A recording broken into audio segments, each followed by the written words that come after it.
Achtung, Achtung, Achtung!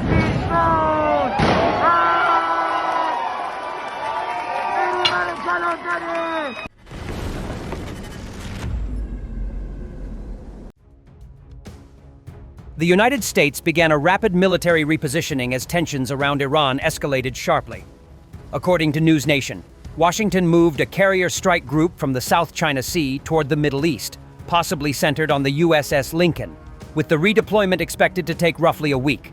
At the same time, U.S. Air Force aircraft started evacuating from Al Udeid Air Base in Qatar. 6 KC-135R Stratotankers departed Doha as preparations intensified for a possible strike on Iran and for anticipated retaliation. Soon after, Iran closed its airspace. Skies over Iran and much of Iraq largely emptied, with only a handful of final flights landing or departing and no new clearances issued except for Iranian airlines. Israeli monitoring channels reported Iranian MiG-29 fighter jets operating over Iran, while residents in eastern Iraq's Wasit province described the sound of military aircraft overhead. Similar reports emerged from southern Basra, where fighter jets were seen and heard only a few miles from the Iranian border, though no official confirmation followed. U.S. officials told CNN that any potential strike on Iran would exclude ground troops and would not involve a long-term military intervention. In response, Iran's IRGC commander vowed decisive retaliation, accusing U.S. President Trump and Israeli Prime Minister Netanyahu of responsibility for the deaths of Iranian youth and security personnel. The U.S. Navy simultaneously reinforced its presence in the region, deploying 3 missile-armed destroyers, including the Roosevelt, which entered the Red Sea. Pentagon officials also confirmed that at least 1 missile-equipped submarine was operating in the area. On the civilian side, shipping data showed dozens of commercial vessels, including oil tankers, halting and anchoring outside Iranian port limits in the Caspian Sea and the Persian Gulf. Ships lingered near major hubs such as Bandar Imam Khomeini and Bandar Abbas as a precaution. Reuters reported that European officials assessed a U.S. strike on Iran as increasingly likely, possibly within 24 hours, while Israel's military ordered heightened readiness across all formations. Inside Iran, digital repression intensified. Cloudflare Intelligence reported that Iranian authorities were using tools to target Instagram accounts, seeking access to follower lists and activity data, likely to identify users sharing protest or anti-regime content. This followed more than 140 hours of a nationwide internet blackout. Despite the crackdown, protests continued. Footage from Iraq showed large crowds defying security forces, indicating that demonstrations persisted even after reports of widespread killings. New videos from Karaj's Gohardasht district showed streets filled with protesters, fires burning, and numerous destroyed vehicles. Other disturbing footage, reportedly filmed at the Kahrizak Forensic Medical Center on January 10th, added to mounting evidence of mass casualties among demonstrators. Another video surfaced from the funeral of Alireza Sayedi, a teenage boy from Abdanan killed by regime forces in Tehran on January 8th. Large crowds attended, openly condemning Supreme Leader Ali Khamenei and rejecting Iran's system of clerical rule, signaling continued public defiance despite the risks. Iranian officials sought to project control.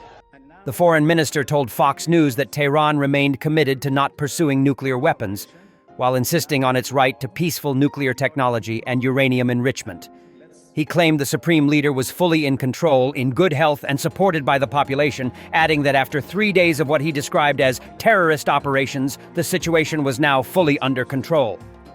And now, after 3 days of terrorist operation, now there is a calm. We are in full control, and let's, hope that wisdom would prevail, and we don't go for a high level of tension, which could be disastrous for everybody. The Justice Minister took a harsher tone, declaring that anyone present on the streets between January 7th and 10th was a criminal. He asserted that protests had ended, and that only terrorist acts remained, ruling out leniency and announcing legal action against Israel, the United States, and monarchist groups. My point is, from the 18th to the 21st of day 58, it wasn't just strong protests. It was a full-blown civil war. Anyone from the 18th onwards is a criminal. Absolutely a criminal. They will be dealt with severely. Every single person arrested during this period is certainly a criminal, because they were present right there at the scene, but their particular crime is different. Your question needs to differentiate between these things, and it will certainly be differentiated. The distinction between someone merely present receiving a punishment and someone who killed and destroyed receiving a punishment. The head of Iran's judiciary reinforced the threat on state television, warning that punishments must be immediate to have effect. They expect this from us, the IRGC and the police. It's a rightful expectation that these people who truly beheaded and burned others, they set it on fire. Well, if we want to do this, we must do it quickly, and importantly, we must do it on time. If, pardon me, the work is delayed, it's even possible that the very thing we're doing today, we might end up doing it 2 months from now. It won't have the same impact anymore. If we manage to do something today and then do it 2 or 3 months later, it simply won't have the desired effect. International political pressure continued to build. U.S. Senator Lindsey Graham met with Iranian Crown Prince Reza Pahlavi, voicing strong support for the Iranian people and suggesting assistance was already underway. Senator Lindsey Graham here with the Crown Prince of Iran. I have followed you, your passion, the way you articulate the hope of your people. It will be up to the people of Iran to pick their next leader. I can't wait till they have a chance to do that.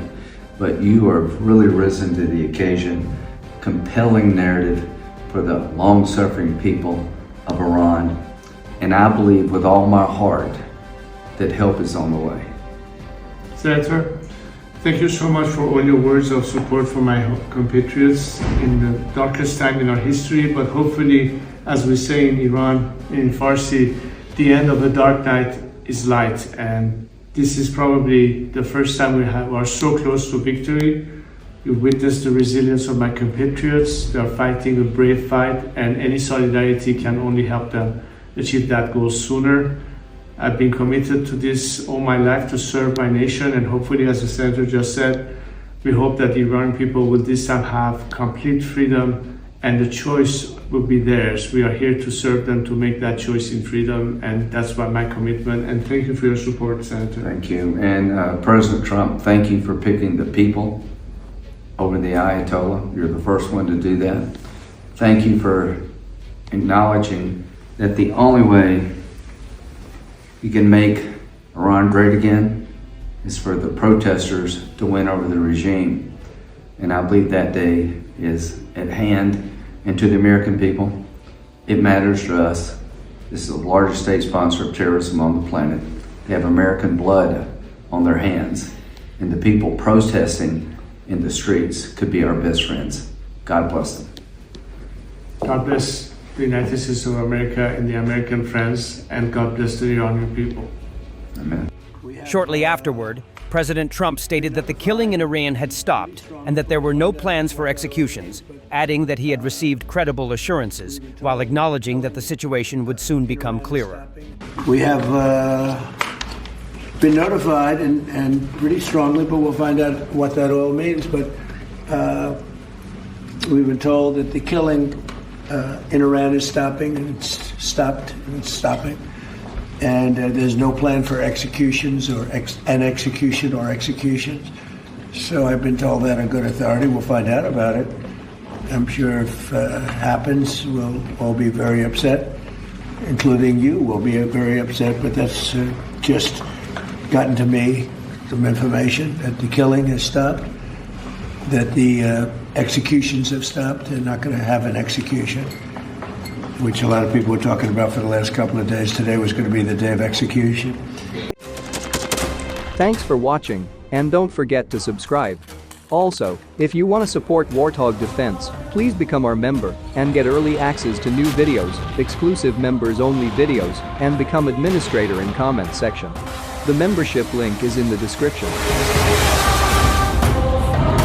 Rescues every day. We had a guy last week, it's 6 rescues in 6 days. You know, he's doing the job every day.